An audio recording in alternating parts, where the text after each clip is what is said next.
ऐशो आरामाचं जीवन जगता जगता अचानक पोलीस कोठडीची हवा खायला लागलेल्या नाशिकच्या भोंदूबाबाचे मोक्कार हाल चाललेत। त्याचं वजन 7 किलोनं घटलंय म्हणे।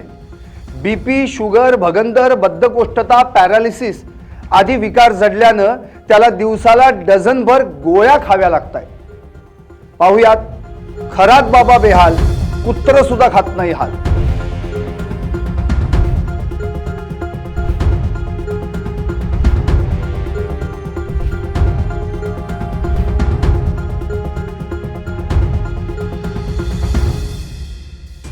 नमस्कार, मी संदीप आणि तुम्ही पाहता LS मराठी। 18 मार्च म्हणजे 17 मार्चची मध्यरात्र। घरात चोर शिरल्याचा बनाव रचून बाबाच्या घरात पोलीस शिरले आणि बाबाला त्याच मध्यरात्री त्याच्या घरातून उचलून आणले।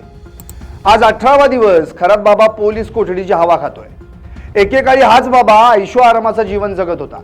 भविष्य सांगण्याच्या नावाखाली भोळ्या बाबड्या जनतेकडून पैसा उकळत होता।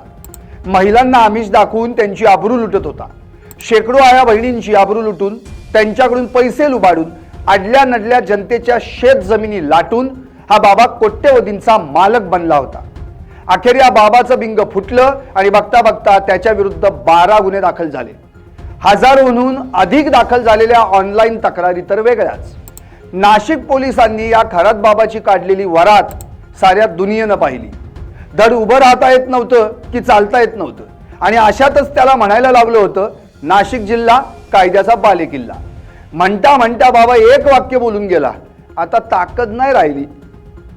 अरे वा रे वा, नको ते धंदे करताना याच्यात ताकद होती, त्यावेळी लाज नाही वाटली।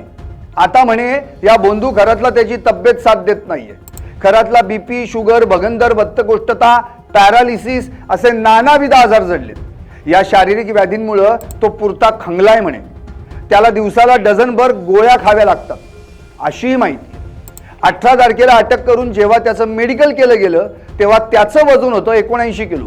गेली 17 दिवस पोलीस कोठडीत राहून आणि रोजच्या पोलीस चौकशीला सामोरं जाऊन जाऊन त्याचं वजन घटून आता 72 वर आलंय। या खरात बाबाला पॅरालिसिसमुळे एक हात वर करता येत नाही म्हणे। रोज डॉक्टरांच्या सल्ल्यानं औषधं घ्यावी लागतायत। आजारांच्या चक्रात आणि पोलीस चौकशीच्या जाळ्यात अडकलेल्या या खरात बाबाचे इतके हाल होत आहेत की कोणी कुत्र देखील हाल खात नाही। यालाच म्हणतात जैसी करनी वैसी भरणी। आता जाता जाता अशोक खरातच्या पोलीस चौकशीत रोज नवनवीन खुलासे होत आहेत। या त्याच्या घाणेरड्या कृत्यात त्याला आणखी कोणी साथ दिली का, किंवा त्यानं केलेल्या कोट्यवधींच्या काळ्या बाजारात आणखी कुणाचे आर्थिक अथवा हितसंबंध गुंतलेत का, ही माहिती अजून समोर येणं बाकी आहे। त्यामुळे तृप्ती देसाई किंवा इतरांनी व्यक्त केलेल्या संशयानुसार त्याचा एन्काउंटर होऊ शकतो किंवा त्याला खंगून खंगून मारलं जाऊ शकतं। तुम्हाला काय वाटतं?